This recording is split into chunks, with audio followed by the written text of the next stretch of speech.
Hey everybody, welcome to my winter wonderland. Thanks for joining me again of episode 64 of Build That House with me, Jim. Man alive, I'm up to 68 subscribers. I can't believe it. Thank you so much for signing on. It is a real honor to have you take an interest in what I'm trying to do here.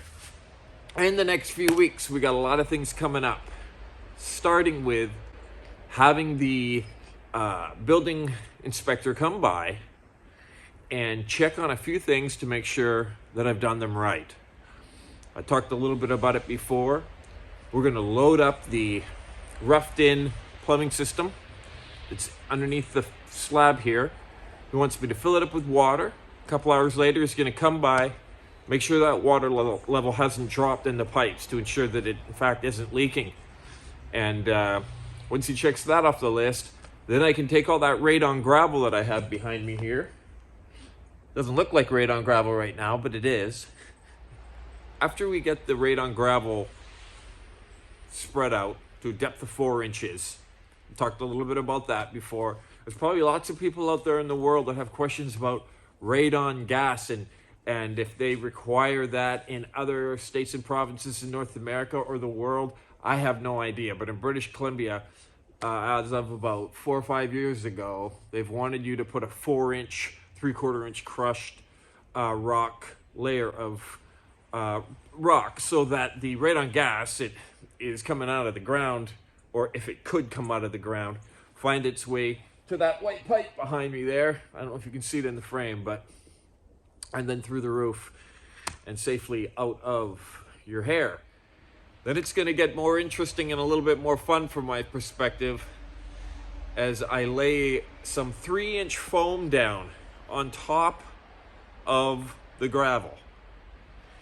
Hook all those up. They don't have to be taped or anything. You might want to tape them just to hold them in place, but for the most part, getting that foam on top of the gravel will basically insulate the floor. And then after that, you have to take poly, 6mm poly, and put a layer of poly down. Code requires that you lap the poly a minimum of 6 inches. Use tuck tape to join those seams. And take it up the wall a little bit as well. He wasn't specific, but 6, 8, 10 inches up the wall. And you use that acoustic sealant to bond the poly to the foundation walls. So once that stuff's done, and I expect that to be done as soon as possible, as long as weather permits me to do that. I'm a little curious to know what's going to happen with all the water when it sits on the poly. It'll have no place to go. So whether I can maybe find some low spots and pop a hole in the plastic and then maybe tuck tape it up later. Otherwise, you're going to have some pooling in here. So it's a little bit of a concern as far as I can see.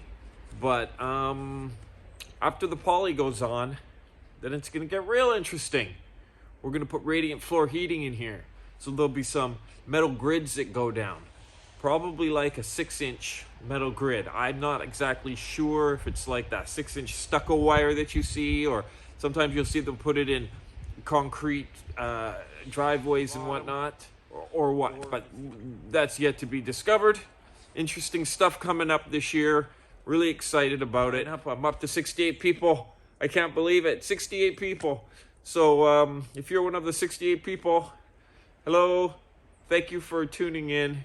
And as soon as I get a chance to start working again, I get some good footage of me doing all that stuff. I'm going to take some more drone footage this afternoon because what the heck, it's just fun. We'll see you in the next few weeks doing some actual work. There you go. What's his name? Garby. Garby. Hello, Garby. Are you a fan of Build That House? Did you subscribe, Garby? Hey, Frolic. This is a very rare occurrence, You got a Frolic. Timer didn't go off yet. Get back here. This is what you do when you can't build a house. You just frolic.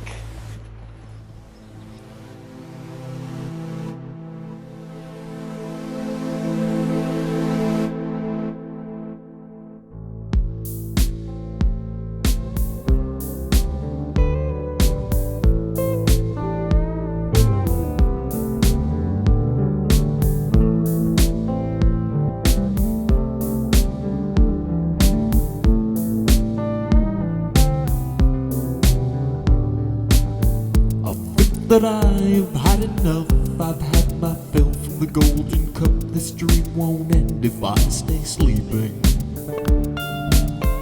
Well, I'm not rich, I cannot buy. I'm living in the self-made shrine, and it ain't easy. From the gold